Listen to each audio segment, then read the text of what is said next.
diri untuk beribadah dengan memakai pakaian yang rapih dan sopan, sama seperti akan ke gereja. Lalu, duduklah dengan sopan. Jangan berbaring atau melakukan aktivitas lain saat berada di gereja. Tidak makan dan minum selama beribadah.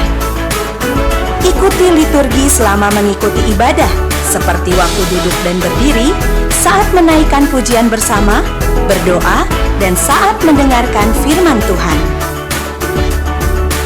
Persembahan bisa diberikan dengan cara transfer atau memasukkan ke dalam sebuah amplop yang akan dibawa ke gereja pada waktu datang kembali. Ikuti seluruh jalannya ibadah live streaming hingga selesai. Siapkan hati, siapkan diri. Mari kita masuk ke dalam hadirat-Nya yang Maha Kudus.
dalam kuasa darah-Mu. Dimanapun umat-Mu berada saat ini, kami mau bersama-sama memuji Engkau, kami mau bersorak, dan kami mau katakan Kau gunung batu kami, Engkau kekuatan kami Tuhan, sumber pengharapan kami.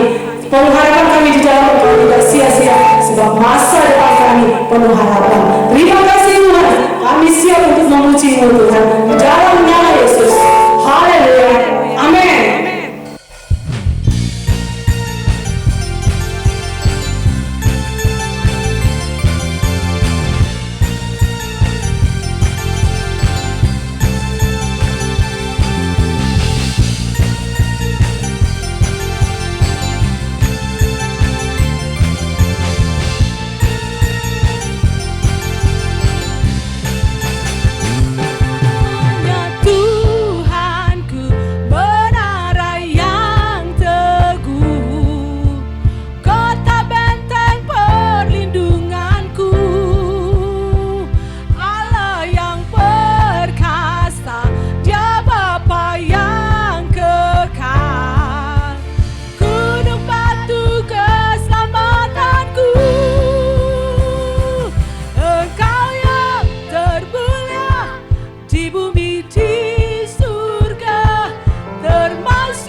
Saatnya kami mau menerima kebenaran firman-Mu. Persiapkan tanah hati kami Tuhan, kami persiapkan untuk penaburan firman-Mu jatuh di tanah hati kami yang subur. Telinga rohani kami mendengar kebenaran-Mu Tuhan. Hidupku menggenapi firman-Mu, tanda mujizat sertai tiap langkahku. Kau bersamaku di dalamku, jadi bukti kebesaran-Mu.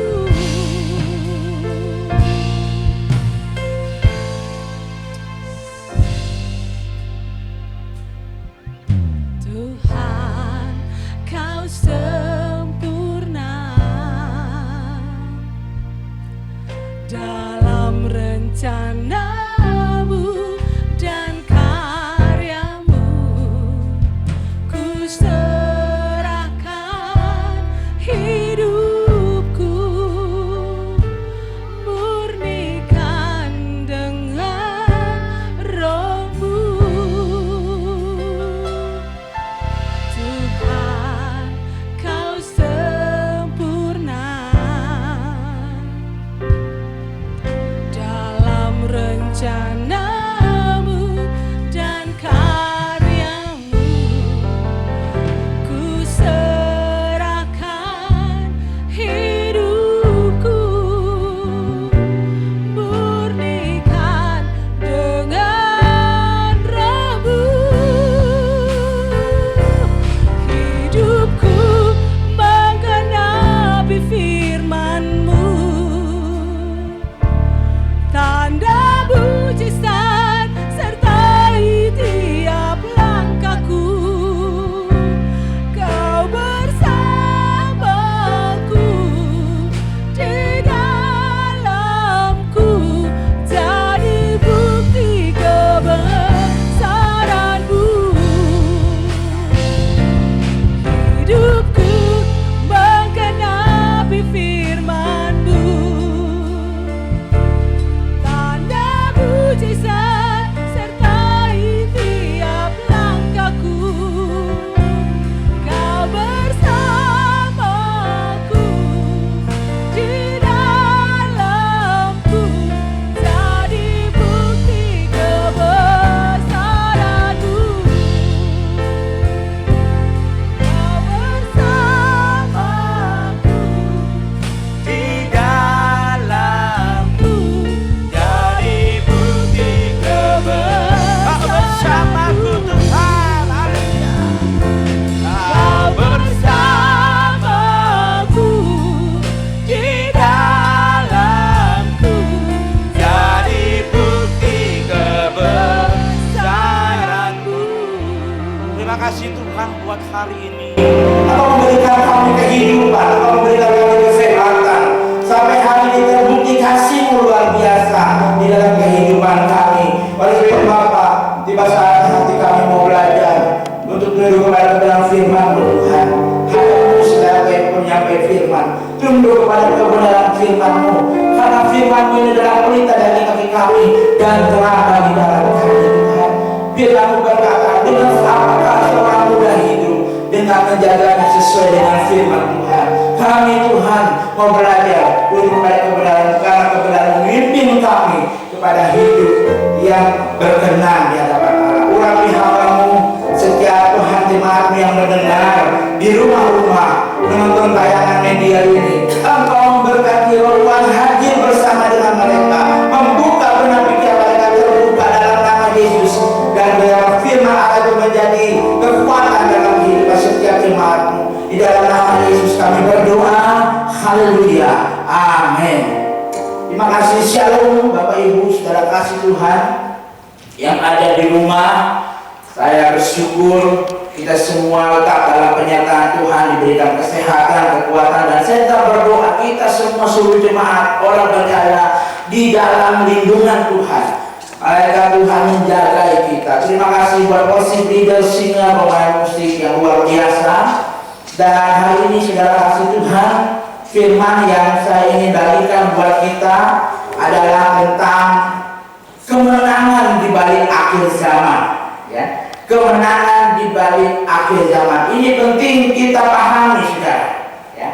Saya tidak mau memberikan berita ketakutan, ya, karena ini bicara akhir zaman mungkin maka membuat orang takut, tidak. Tapi ayat Alkitab banyak mengatakan bahwa justru ada kemenangan di akhir zaman. Bukan kekalahan tapi kemenangan. Nah, saudara, kalau kita melihat hari-hari ini yang terjadi lewat bencana yang terjadi di menyerang dunia, apalagi kita mengalami namanya pandemi corona COVID-19.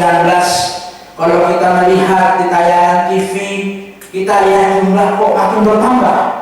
Lalu kalau kita jalan-jalan, saudara, Bapak Ibu, suara kurang, bikin kita takut. Aduh, tambah lagi orang kena corona. Saudara, menakutkan. Kalau kita lihat ekonomi hari-hari ini tidak stabil. Karena apa, saudara? Pengeluaran terus di masa pandemi ini sudah sangat banyak. Akhirnya saudara kasih Tuhan, banyak orang muncul bertanya-tanya, apakah ini tandanya akhir zaman? Apakah ini tandanya Tuhan mau datang? Ya.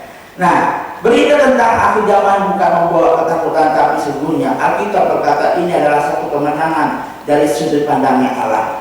Oleh sebab itu saudara kasih Tuhan, kita belajar di dalam Matius pasal 24 ayat yang ketiga. Firman Allah di dalam Matius pasal 24 ayat yang ketiga. Murid-murid juga sudah pernah mempertanyakan, ya, apa tanda kedatangan Tuhan itu. Ya, mari kita baca, saya bacakan buat kita dalam Matius pasal 24 ayat 3. Waktu itu Tuhan ada di Bukit Zaitun. Ketika Yesus duduk di atas Bukit Zaitun, datanglah murid-muridnya kepadanya untuk bercakap-cakap sendirian dengan dia. Kata mereka, katakanlah kepada kami, bila manakah itu akan terjadi, dan apakah tanda kedatanganmu dan tanda kesudahan dunia. Tanda kedatanganmu dan tanda kesudahan dunia. Jadi kalau bisa dibilang bukan hanya orang percaya masih bertanya-tanya dengan melihat keadaan sekarang ini, Bapak Ibu. Murid Tuhan Yesus pun pernah bertanya, apakah tanda kedatanganmu? Nah, saudara, tanda kedatangan Tuhan Yesus, firman Allah berkata di dalam ayatnya yang keempat, jawab Yesus kepada mereka, waspadalah, ya. Ada 4 peristiwa yang akan terjadi di akhir zaman menurut Yesus, menurut pengajaran Yesus. Yang pertama, akan ada munculnya pengajaran sesat dan nabi palsu. Nabi palsu bukan hanya zaman Yesus, zaman nabi-nabi sudah ada nabi palsu, Bapak Ibu. Tetapi saudara kasih Tuhan, akan ada banyak permunculan nantinya di akhir zaman nabi palsu. Firman Tuhan berkata, waspadalah supaya jangan ada orang yang menyesatkan kamu. Selanjutnya, sebab banyak orang akan datang dengan memakai namaku dan berkata, akulah Mesias, dan mereka akan menyesatkan banyak orang. Jadi peristiwa yang pertama tanda kedatangan Tuhan itu adalah bermunculan pengajaran sesat, bertambahnya nabi palsu yang akan terjadi di hari-hari terakhir, di hari-hari akhir zaman nanti. Nah, Bapak Ibu, ini tanda, ini tanda. Selanjutnya akan ada peristiwa yang kedua, peperangan dan bencana. Yesus berkata di dalam firman Tuhan, ayatnya yang ke-6, kamu akan mendengar deru perang atau kabar-kabar tentang perang. Namun berawas-awaslah, jangan kamu gelisah, sebab semuanya itu harus terjadi, tetapi itu belum kesudahannya. Peristiwa yang kedua, peperangan dan bencana. Peristiwa yang ketiga itu tanda kedatangan Tuhan akhir zaman adalah penganiayaan orang percaya.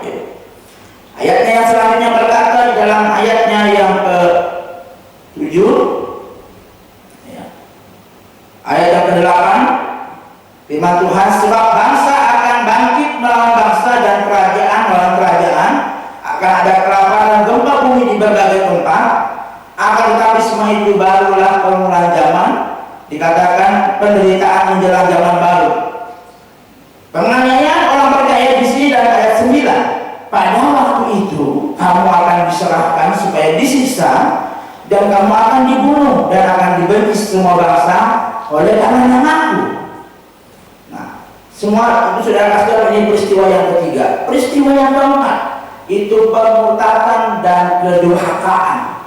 Ayatnya berkata di dalam ayat yang ke-10, dan banyak orang akan murtad dan mereka akan saling menyerahkan dan saling membenci. Banyak nabi palsu akan muncul dan menyesatkan banyak orang.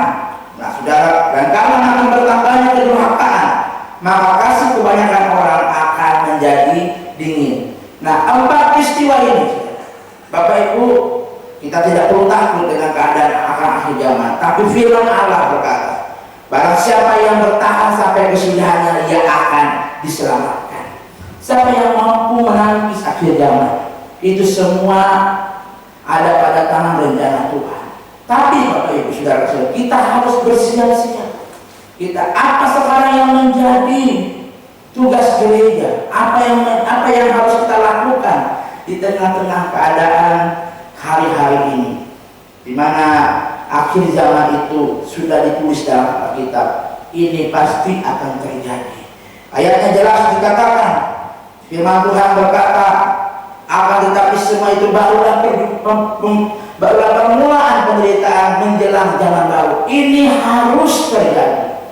Jadi saudara, apa yang harus kita perbuat di dalam menghadapi tanda-tanda akhir zaman? Ya, jangan tadi bermunculan pengajaran sesat, nabi palsu, peperangan dan bencana. Kalau di dalam Lukas akan ada penyakit sampai, Bapak Ibu. Jangan hari-hari ini saudara kasih Tuhan kita hanya berdiam, jadi orang percaya hanya menonton, hanya melihat, lalu kita dikuasai rasa takut. Rasa takut inilah yang menjadi bahayanya kita kalau kita tidak hidup dalam iman. Nah, dari apa yang Yesus katakan tadi, 4 peristiwa tentang tanda akhir zaman tadi. Apa yang harus kita lakukan? Apa yang harus gereja lakukan di dalam menghadapi tanda-tanda akhir zaman? Yang pertama, Yesus menulis firman Tuhan di dalam ayatnya yang keempat. Jawab Yesus kepada mereka, waspadalah supaya jangan ada orang yang menyesatkan kamu, sebab banyak orang akan dikatakan datang dengan memakai namaku dan berkata, akulah Mesias. Apa yang harus kita lakukan? Yang pertama, hidup kita harus kita waspadai dari segala macam serangan pengajaran sesat. Waspada terhadap pengajaran sesat dan nabi-nabi palsu. Di akhir zaman ini akan bermunculan nabi-nabi palsu, pengajar-pengajar sesat yang mau membasuh pikiran iman orang percaya supaya tidak mengikuti Tuhan tapi mengikuti nabi-nabi palsu dan pengajar sesat. Saudara, saya tidak berkata bahwa kita hari ini sudah masanya akhir zaman, tapi Tuhan Yesus sudah memberikan tanda kedatangannya di dalam Alkitab. Tandanya Yesus berkata, waspadalah supaya jangan ada orang yang menyesatkan kamu. Karena saudara kasih Tuhan jelas dikatakan, sebab banyak orang akan datang memakai namaku dan menyebut dirinya Mesias. Di gereja kita harus banyak mengubah firman Tuhan, merenungkan iman, agar pengajar sesat ini tidak bisa mengunci pikiran kita. Nah, saya bacakan kepada kita tentang Matius pasal 7, yaitu tentang pengajaran sesat. Dalam Matius pasal 7,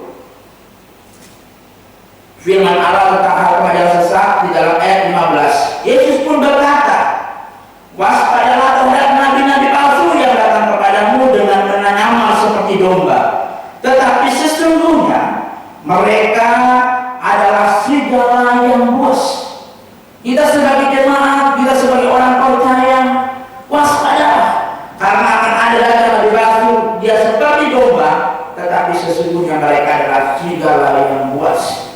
Lalu firman Tuhan berkata, di dalam firman Tuhan ini dijelaskan bisa mengetahui, bagaimana kita bisa membedakan ini hamba Tuhan benar atau ini hamba Tuhan palsu, ini penginjil benar atau ini penginjil palsu. Firman Tuhan berkata, Matius pasal 7 ayat 20, dari buahnya lah kamu mengenal mereka. Ya, Firman Tuhan dalam Matius pasal 7 ayat 20 berkata, jadi dari buahnya lah kamu akan mengenal mereka. Bapak Ibu saudara kasih Tuhan, kalau saudara lihat di luar sana, kalau kita mau belajar kepada sejarah, Antikris itu ada, itu muncul di tahun 30 Masehi. Ketika Yesus bangkit, maka Yesus juga muncul Antikris. Nah, siapa-siapa mereka? Mereka golongan Ebonisme, Doketisme, dan Gnostik. Nanti saudara kasih Tuhan 421, maka doktrin-doktrin Alkitab itu mulai dibaharui, mulai ditemukan, dipastikan, dikanonisasi Alkitab itu zaman Konsili Kalsedon.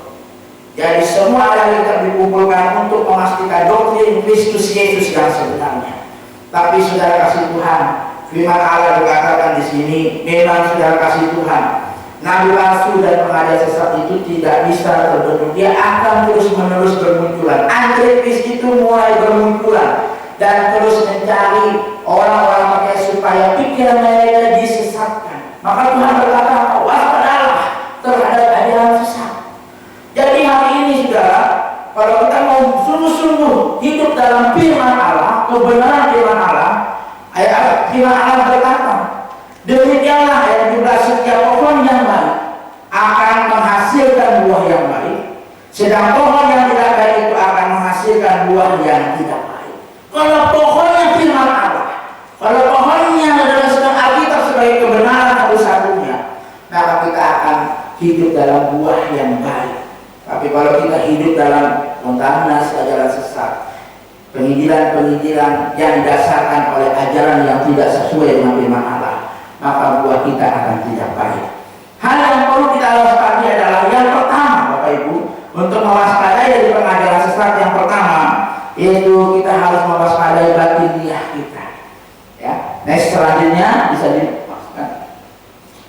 Nah, sasaran antikris dan nabi palsu, ya, ini penting untuk karena kita ada di tengah-tengah akhir zaman.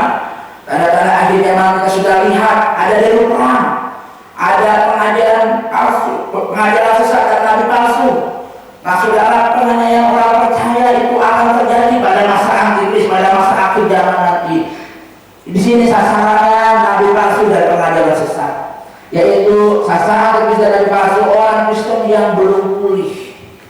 Ya, golongan pengajar-pengajar sesat tidak itu mau mengincar orang-orang Kristen yang belum pulih. Yang belum pulih masih hidup dalam akal pahit. Kemudian saudara, rasa bersalah, asumsinya negatif, kemudian hidupnya suam-suam kuku. Ini menjadi sasaran empuknya para pengajar-pengajar sesat. Jadi saudara kasih Tuhan, Kristen kita harus merdeka. Jiwa kita harus, saudara kasih Tuhan, dipulihkan dari segala akar pahit, dan kita mau antusias untuk Tuhan. Saya percaya kekristenan yang bukan pengikut, tapi kekristenan murid tidak mempan terhadap ajaran sesat, terhadap ajaran nabi palsu. Sasaran yang kedua, mereka tidak hidup dalam pengajaran firman. Di tengah-tengah tidak tanda-tanda akhir zaman yang hari ini kita lihat, suasana-suasana yang Yesus pernah katakan, dengan adanya dulu perang bangsa melawan bangsa, kerajaan melawan kerajaan. Saudara kasih Tuhan, penganiayaan orang percaya sudah terjadi. Di Cina sana, saudara kasih Tuhan, mereka tidak senyaman ibadah kayak kita. Mereka ibadah di tempat-tempat tertutup. Kalau mereka orang komunis, mereka bisa dipenjarakan. Itu penganiayaan orang percaya sudah terjadi. Saudara-saudara kita yang ada di Irak, ya, saudara-saudara kita yang imannya percaya kepada Yesus, karena mereka dipaksakan ikut agama lain. Ada yang dibunuh, ya, ada yang ditahan, ada yang disiksa. Itu sudah terjadi. Ini tantangan akhir zaman. Apa yang harus orang percaya lakukan? Orang percaya harus hidup di dalam pengajaran firman Allah. Karena di luar sana, Bapak Ibu, saudara kasih Tuhan, ada orang percaya yang suka manifestasi dunia roh, ya. Dia berkata bahwa tadi malam Tuhan berbicara ketika saya ada di surga, lalu saya turun lagi ke bumi, lalu saya naik lagi ke surga, naik turun surga, naik turun surga. Pengajaran itu hari-hari ini sudah bermunculan. Padahal firman Allah berkata, ketika Yesus berkata kepada seorang ayah salib, bisa di samping kiri salib Kristus, engkau akan bersama aku di taman Firdaus. Kita ada dalam, orang yang meninggal hari ini ada di dalam taman Firdaus, belum ada di surga, saudara. Nanti kalau Tuhan mengangkat kita dan kita dibuatkan kita kehidupan, buku kehidupan, maka surga itu dibukakan bagi kita. Tapi hari ini semua ada di taman Firdaus. Tapi hambanya yang nggak tahu ajaran dari mana berkata, saya naik ke surga tadi malam, lalu saya turun ke bumi dan menyampaikan firman Tuhan. Hati-hati, orang yang tidak hidup dalam pengajaran firman akan mudah percaya, wah hebat orang ini, luar biasa, naik turun surga. Yesus, tapi firman Allah tidak berkata begitu. Ada lagi Bapak Ibu, spiritisme. Wah, banyak di luar gereja sana. Dia mengobati orang dengan awalnya berdoa. Dia mengobati orang dengan memakai salib. Tapi ketika pulang dikasih jimat, minum air, lalu diadakan katanya kalungnya ini kalung dari Taman Eden. Ini adalah kayu kehidupan. Pasang ini jadi kalungmu. Pengajaran sesuatu luar biasa. Lalu ada lagi perkawinan dalam roh. Pengajaran sesat yang hari-hari ini ada muncul. Kalau saya bukan seistri dengan orang ini, memang statusnya bukan seistri, tapi secara roh ada perkawinan. Ngeri sekali. Inilah tanda-tanda akhir zaman. Kita harus waspada terhadap pengajaran sesat dan nabi palsu. Sasarannya adalah orang yang tidak hidup dalam pengajaran firman. Makanya saudara, jangan hanya dengan khotbah pembedeta, dengan khotbah pengkhotbah itu kita hanya dengar masuk kiri keluar kanan, tapi renungan firman Tuhan, renungan kata-kata kebenaran, supaya kita tidak mudah diombang-ambingkan dengan angin pengajaran sesat. Yang ketiga juga, suka perputusan pemimpin berlebihan, melebihi Tuhan. Ya, dia lebih fokus kepada perputusan orang ini. Kalau tidak ada orang ini, tidak akan ada lawatan. Kalau tidak ada orang ini, tidak ada Roh Kudus.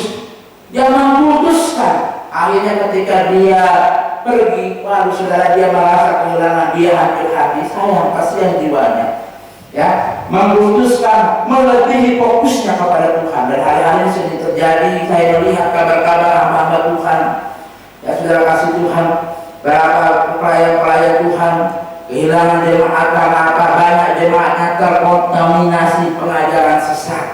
Kita harus jaga domba-domba Allah. Kita harus saling merangkul, saling mengingatkan. Jangan sampai saudara itu sebuah persekutuan yang tidak jelas, di sana pengajarannya pengajaran yang aneh-aneh. Saudara kasih Tuhan, saya pernah mendapatkan saudara sepupu sendiri, ya, sudah punya keluarga, sudah menikah, sudah punya anak, masuk di sebuah persekutuan, saudara. Lalu dan hamba Tuhan yang dipercayakan mereka di persekutuan berkata, suamimu itu Tuhan suruh menikah sama saya. Lalu saudara kasih Tuhan, suami dengan mental pengajar firman yang mungkin tidak betul-betul bertumbuh, hanya baru percaya Yesus, percaya, oh ini orang suruh saya disuruh Tuhan menikah sama dia. Apa yang terjadi? Ternyata saudara, suami itu meninggalkan istrinya yang sepupu saya, lalu dia nikah ikut sama orang hamba Tuhan persekutuan itu. Sampai sekarang dia meninggalkan istri dan 2 anaknya. Akibat apa? Pengajaran yang tidak sesuai dengan firman, pengajaran sesat mulai bermunculan. Oleh sebab itu mari kita waspada apa ini? Waspada jemaat Tuhan. Kita waspada atas serangan antikris dan nabi-nabi palsu, pengajar-pengajar sesat. Matius pasal 7 ayat 20 berkata, dari buahnya lah kau mengenal mereka. Ketika engkau dekat dengan hamba Tuhan, engkau melihat kehidupannya yang menjadi berkat, Di situ kau bisa membedakan ini hamba Tuhan palsu atau hamba Tuhan benar. Ini nabi palsu atau nabi benar. Terlihat dari buah kehidupannya. Selanjutnya saudara kasih Tuhan, suka perbuatan yang menyenangkan telinga. Saudara kasih Tuhan, pengajar sesat itu menjadi sasaran orang-orang yang mereka suka mendengar perbuatan yang menyenangkan telinga. Kamu akan dipakai Tuhan luar biasa. Tapi saudara kasih soal mengajarkan tentang teguran konsekuensi akibat sebuah dosa, dia tidak sampaikan. Yang sampaikan adalah yang menyenangkan telinga. Banyak perbuatan yang menyenangkan telinga, hati-hati. Jangan sampai saudara tergiur dengan buatan-buatan, tapi firman tidak dihidupi. Konsekuensi sebuah dosa tidak diajarkan. Itu namanya tidak seimbang. Nah, 4 hal ini adalah sasaran, ya, nabi palsu dan pengajar sesat. Ya, yang pertama tadi orang Kristen yang belum pulih, tidak hidup dalam pengajaran firman, suka memutuskan pemimpin berlebihan, suka perbuatan yang hanya mengenakan telinga. Saudara, kita mau bertemu, jangan jadi Kristen biasa, tapi jadilah murid. Jangan jadi Kristen pengikut, hanya jangan jadi Kristen penonton, di mana ada saudara kasih Tuhan manifestasi yang luar biasa, di mana ada hal-hal yang bagus menurut kita luar biasa kita ikut, tapi firman kita tidak hidupi, kebenaran tidak kita hidupi, kita akan tergiring dari pengajaran sesat. Awas, bela gitu, ya waspadalah bahwa kita tidak boleh hari-hari ini saudara kasih Tuhan jauh daripada firman. Waspada terhadap pengajaran sesat dan nabi palsu. Siapa yang memerintahkan? Yesus. Firman Allah berkata, jawab Yesus, waspadalah, dikatakan. Ya, dikatakan waspadalah terhadap orang-orang yang akan menyesatkan kamu, yang akan memakai namaku dan menyebut dirinya adalah Mesias. Tanda akhir zaman bermunculan. Yang kedua, firman Tuhan di dalam Matius pasal 24 ayat 14 dikatakan jelas di situ. Matius pasal 24 ayat 14, dan kerajaan ini akan diberitakan ke seluruh dunia menjadi kesaksian bagi semua bangsa, sesudah itu barulah kesudahannya. Mari kita renungkan kata-kata Yesus yang berkata, dan kerajaan ini akan diberitakan ke seluruh dunia, dikatakan. Lalu dikatakan dan menjadi kesaksian bagi semua bangsa, sesudah itu barulah datang kesudahannya. Apa yang harus dilakukan gereja dan orang percaya di akhir zaman ini? Yang harus dilakukan gereja dan orang percaya adalah kabarkan Injilnya. Kabarkan Injilnya. Ya, dikatakan di situ di dalam firman Tuhan ayat 14. Ya, saya bacakan buat kita. Dan Injil kerajaan ini akan diberitakan ke seluruh dunia menjadi kesaksian bagi semua bangsa. Sesudah itu barulah tiba kesudahannya. Kenapa harus menambahkan Injil? Apa yang Yesus sampaikan buat kita? Kalau saudara kasih Tuhan Injil belum disampaikan, keselamatan belum disampaikan, Tuhan juga tidak akan datang. Jelas ayatnya berkata di sini. Dikatakan bahwa dan kerajaan ini diberitakan seluruhnya menjadi kesaksian bagi semua bangsa. Sesudah itu, sesudah itu barulah tiba kesudahannya.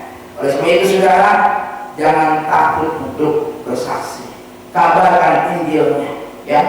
Nah, tanpa Injil diberitakan, maka akhir zaman itu akan semakin lama. Di sini saya mau menjelaskan bahwa Bapak Ibu saudara kasih Tuhan, dari sudut pandang manusia kita takut akan akhir zaman. Tapi dari sudut pandangnya Allah, secara kasih Tuhan, Allah mau supaya akhir zaman ini menjadi suatu kemenangan bagi orang percaya. Ayatnya jelas saudara kasih Tuhan, dikatakan di dalam Lukas pasal 24 ya, ayat 47. Di sini dikatakan Lukas pasal 24 ayat 47, firman Tuhan, apa yang harus kita lakukan ketika kita mengabarkan Injilnya. Dalam Lukas 24 ayat 47, firman Tuhan dikatakan di sini. Kalau Lukas ayat 47, dan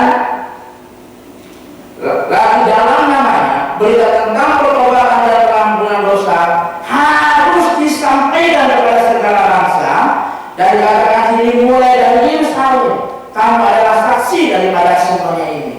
Banyak orang takut membaca Injil, banyak orang takut bersaksi. Tapi saudara kasih Tuhan jelas dikatakan tentang hal ini harus dikabarkan semua bangsa. Harus dikatakan, dan aku akan mengingat kepadamu apa yang dijanjikan Bapakku, itu adalah Roh Kudus.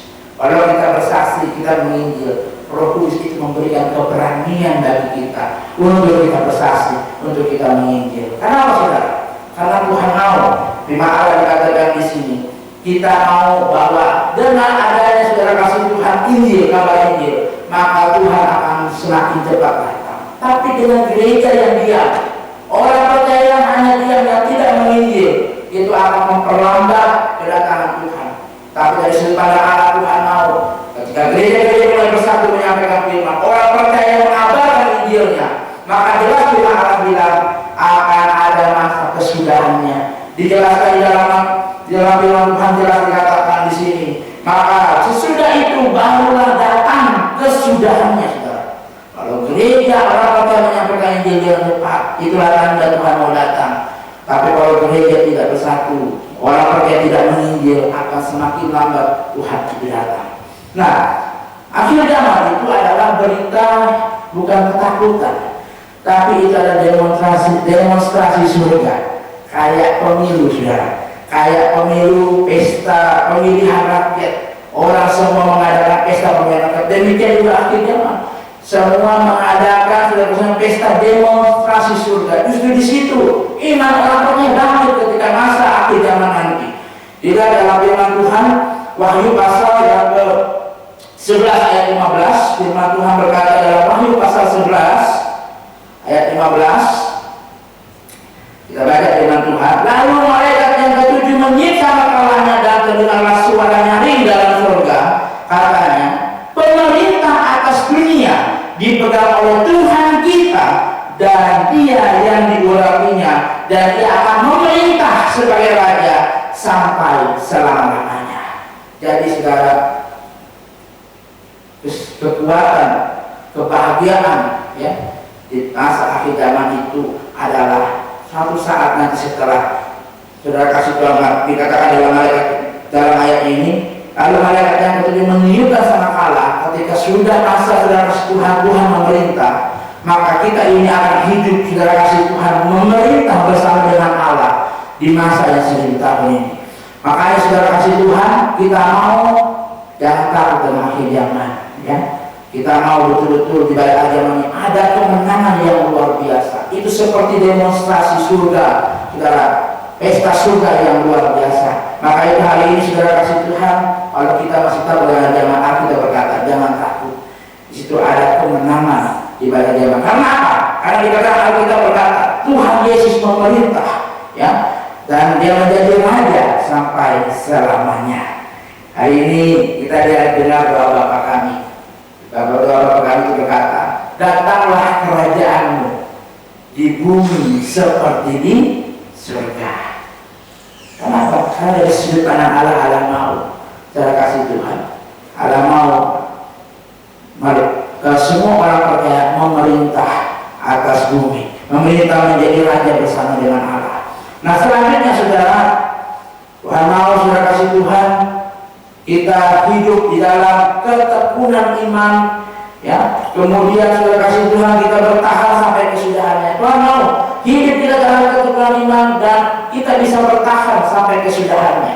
Dalam Matius pasal 20 ayat 12 berkata, dan makin bertambahnya kedurhakaan, maka kasih kebanyakan orang akan menjadi dingin, tetapi orang yang bertahan sampai kesudahannya dia akan selamat.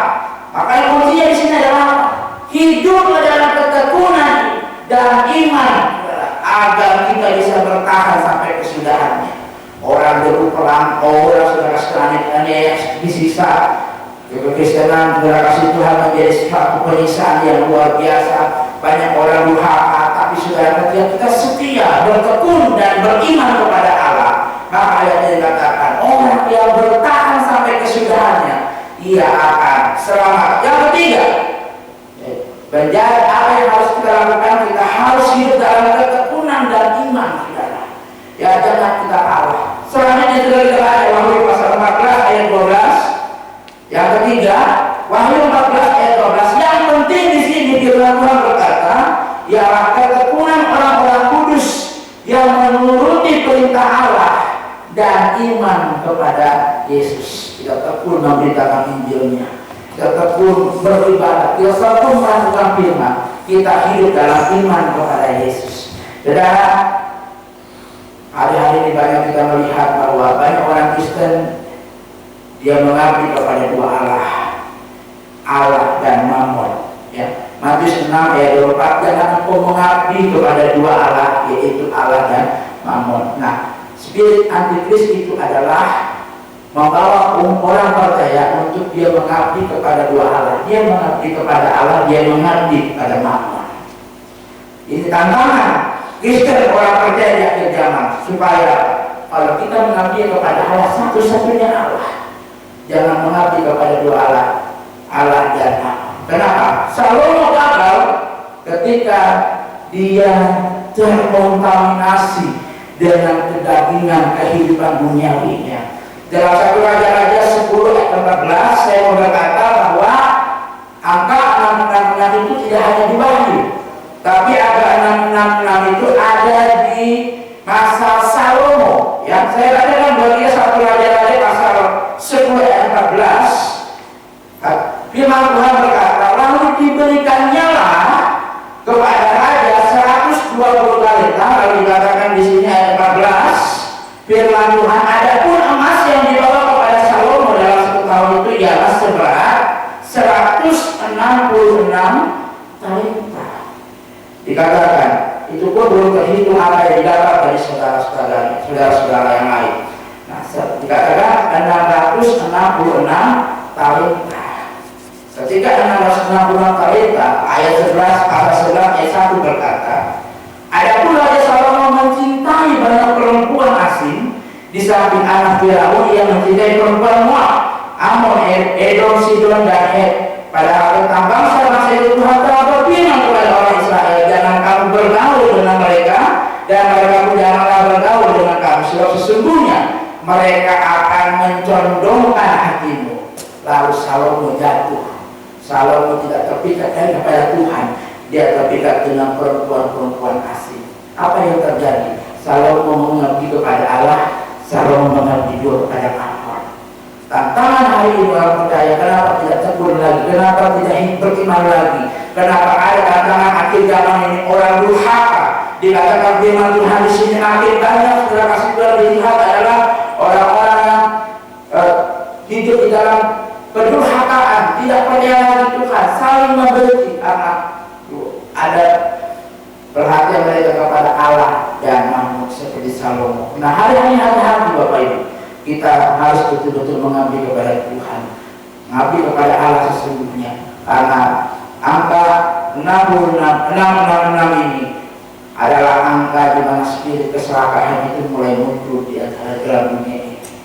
Maka saudara kasih Tuhan, firman Allah berkata, tanda 66 itu akan ditulis di tangan, di mata tangan dan di dahi. Maksudnya apa? Tanpa hari ini orang percaya memasang 66 di tangan dan di dahi, sebenarnya spirit itu sudah ada ketika kita menduakan Tuhan Allah dan Mammon. Tangan ini adalah perbuatan, dahi ini adalah pikiran. Ya. Jika tidak ada terkait 66 ini, tapi di tangan dan di dahi kita sudah ada spirit, maka itu sangat berbahaya. Ya, contoh saudara, kalau ada saudara kasih Tuhan hidup kita, bagaimana sih semuanya dihalalkan karena sebuah uang, karena sebuah materi, itu akan digiring. Akhir zaman nanti saudara, orang yang tidak akan memakai bilangan itu akan mengalami kios ekonomi, itu akan digiring ke sana. Maka daripada itu, marilah yang ketiga, kita hidup dalam ketekunan dan iman agar kita dapat bertahan sampai kesudahannya. Orang yang bertahan sampai kesudahannya, ia akan selamat. Selanjutnya saudara, Ayub 14 ayat 12 dikatakan, yang penting di sini adalah ketekunan orang-orang kudus dan iman kepada Yesus. Lalu saudara kasih Tuhan, firman Allah saya teringat dalam Lukas pasal 18 ayat 8 berkata, aku berkata kepadamu, ia akan segera membenarkan mereka. Akan tetapi jika anak manusia itu datang, adakah ia mendapatkan iman di bumi? Jangan sampai kedua kali Tuhan mendapatkan kita tidak ada iman di bumi ini. Maka firman berkata, kita harus hidup dalam ketekunan dan iman supaya kita akan bertahan sampai kesudahan akhirnya. Saudara, jelas tidak dalam Allah ketika manusia datang, adakah dia mendapatkan iman di bumi? Saya berdoa semua orang percaya, semua orang yang mendengar jemaat Tuhan bertahan sampai kesudahannya, harus tekun di dalam Tuhan dan hidup dalam iman. Maka kita akan melewati masa akhir zaman ini. Kita akan sampai pada masa akhir kesudahannya nanti. Saudara, kita akan memerintah bersama dengan Tuhan. Oleh sebab itu, kemenangan di tengah akhir zaman, kemenangan di balik akhir zaman adalah kita akan memerintah bersama dengan Allah di masa 1000 tahun. Kita akan menjadi pemegang pemerintahan bersama dengan Yesus, saudara. Oleh sebab itu, saudara, kita tidak mau takut dengan ini. Bukan pandemi, bukan COVID yang mendatangkan Tuhan ini, tetapi ketika orang percaya menginjil, ketika gereja satu menyampaikan firman Tuhan, maka akhir zaman itu akan datang dan Tuhan akan membawa kita memerintah bersama dengan Yesus di masa yang 1000 tahun. Haleluya. Marilah saudara kasih Tuhan. Yang pertama, waspadalah terhadap ajaran sesat dan nabi palsu. Yang kedua, kita kabarkan Injilnya. Roh Kudus bersama dengan kita memberikan kita keberanian menyampaikan kesaksian kebaikan Tuhan, kesaksian kebenaran kita kasih Tuhan. Maka kepercayaan akan dipakai kemenangan jiwa. Yang ketiga, di tengah pandemi, di tengah suasana keadaan hari-hari ini kita lihat, jangan kita takut, jangan kita paranoid, tapi kita hidup tetap tekun dan beriman agar kita dapat bertahan sampai kesudahan. Saya mau pemain musik, saudara, biar firman Tuhan ini jadi berkat, jadi kekuatan, jadi membuat kita semakin hari melihat bahwa akhir zaman saya tidak takut. Di situ Tuhan akan menyatakan perkara yang besar, rancangan yang indah, yang luar biasa, karena pemerintahan dipegang bersama-sama dengan Yesus, dengan orang percaya. Haleluya. Terima kasih Tuhan. Haleluya. Saudara kasih Tuhan, mari kita berdoa. Kita mau saudara kasih Tuhan memfokuskan pakai hidupku Tuhan untuk aku menjadikan mata yang buta, membangkitkan semangat orang untuk melihat kepada Yesus. Haleluya. Oh Yesus Tuhan. Haleluya.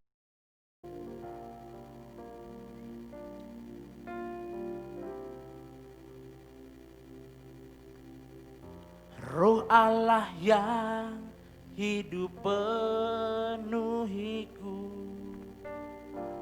Roh Allah yang hidup pulihkanku.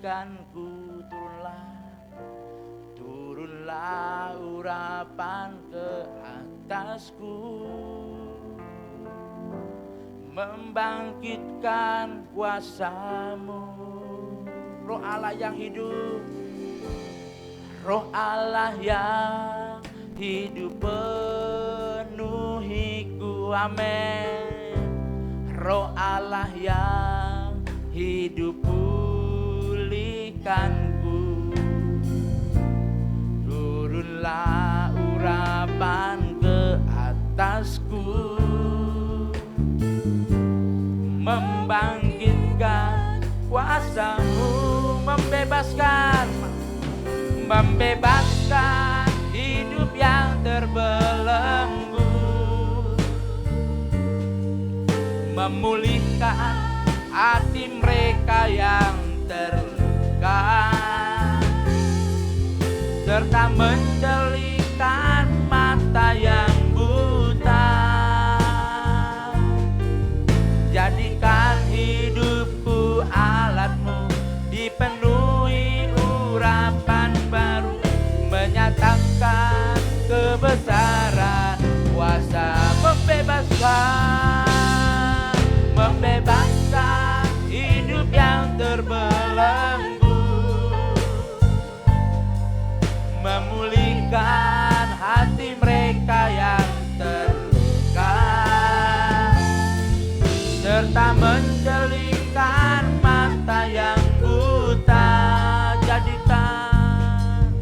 Jadikan hidupku alat-Mu, dipenuhi urapan baru, menyatakan kebesaran kuasa-Mu.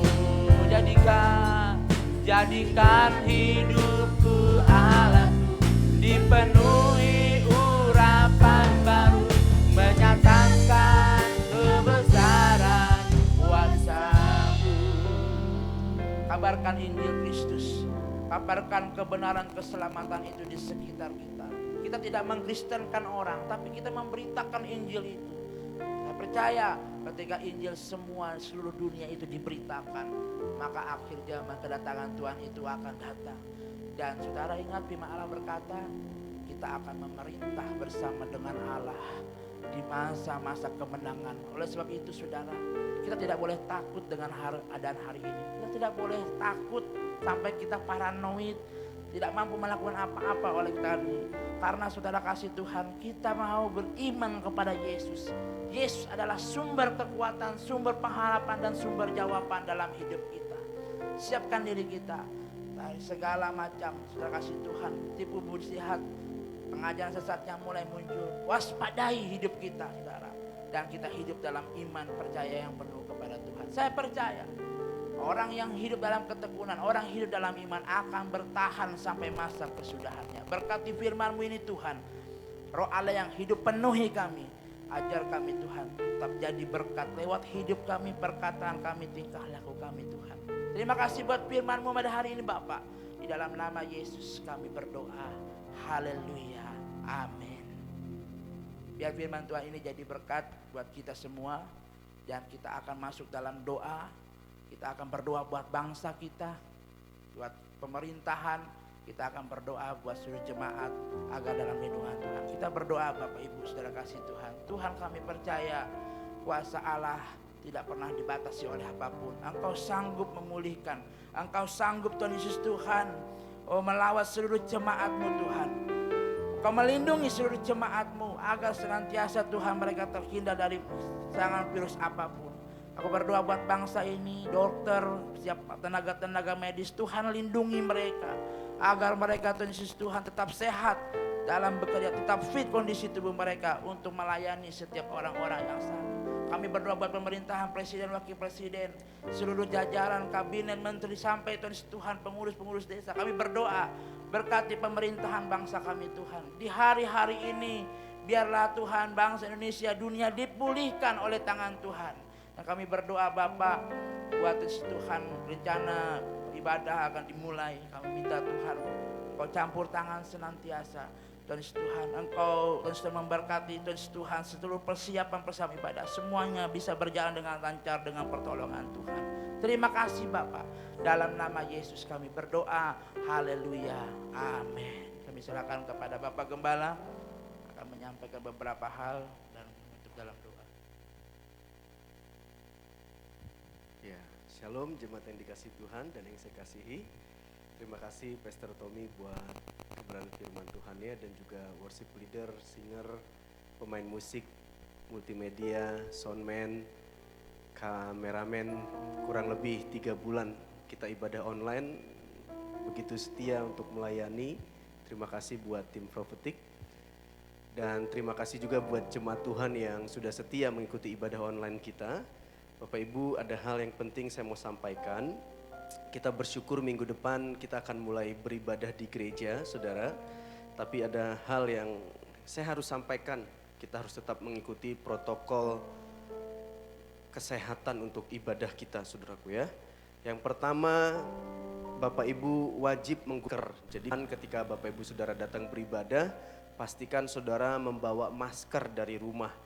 Jadi saudara pakai masker selama kita ibadah. Dan yang kedua, saudara cuci tangan sebelum masuk gereja. Nanti akan dipandu oleh usher. Kami akan siapkan tempat cuci tangan di depan dan usher akan pandu Bapak Ibu saudara untuk mencuci tangan. Dan yang ketiga, kami akan melakukan pengecekan suhu tubuh ya. Jadi suhu tubuh saudara akan dicek. Nah, kalau saudara panas melebihi standar yang sudah ditentukan, Bapak Ibu dianjurkan untuk pulang ke rumah atau tidak ibadah, saudaraku. Oleh sebab itu, kalau saudara sedang mengalami kelemahan fisik, lebih baik saudara ibadah di rumah, saudaraku ya. Dan yang keempat, tidak berjabat tangan, saudara. Untuk sementara kita nggak berjabat tangan dulu. Lalu kita akan duduk jarak 1 meter. Nanti kami akan siapkan, kami sudah akan susun kursi dengan jarak 1 meter. Jadi pastikan Bapak Ibu tidak geser-geser kursi yang sudah disiapkan saudaraku dengan jarak 1 meter saudara ya.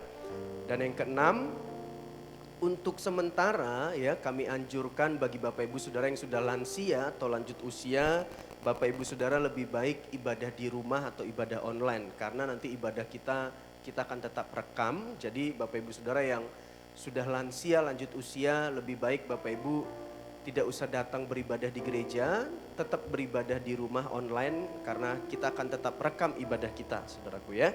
Jadi saya ulangi bagi Bapak Ibu saudara yang sudah lansia atau lanjut usia, lebih baik kami anjurkan Bapak Ibu ibadah online di rumah ya. Dan yang ketujuh yang terakhir, untuk gereja anak untuk sementara ibadah online. Jadi untuk anak-anak ibadahnya tetap online, tidak langsung di gereja.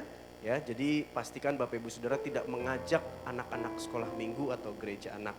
Saya pikir cukup pengumuman ini saudaraku, nanti kita akan share juga di grup Big Family ya, di grup gereja kita hal-hal apa yang saudara harus siapkan untuk ibadah minggu depan. Mari kita akhiri ibadah kita bangkit berdiri, besar anugerah-Mu. Terima kasih Tuhan. Besar anugerah-Mu, melimpah kasih-Mu, semakin hari semakin bertambah. Besar anugerah-Mu, besar anugerah-Mu atas hidup kami Tuhan. Melimpah kasih-Mu atas kami.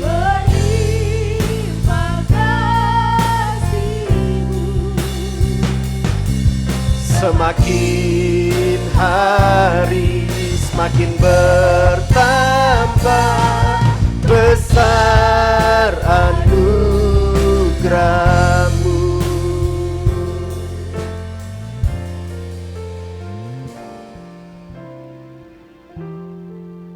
Terimalah firman Tuhan yang kau dengar hari ini, renungkanlah dan lakukanlah dengan setia, maka janji Allah digenapi atas hidupmu.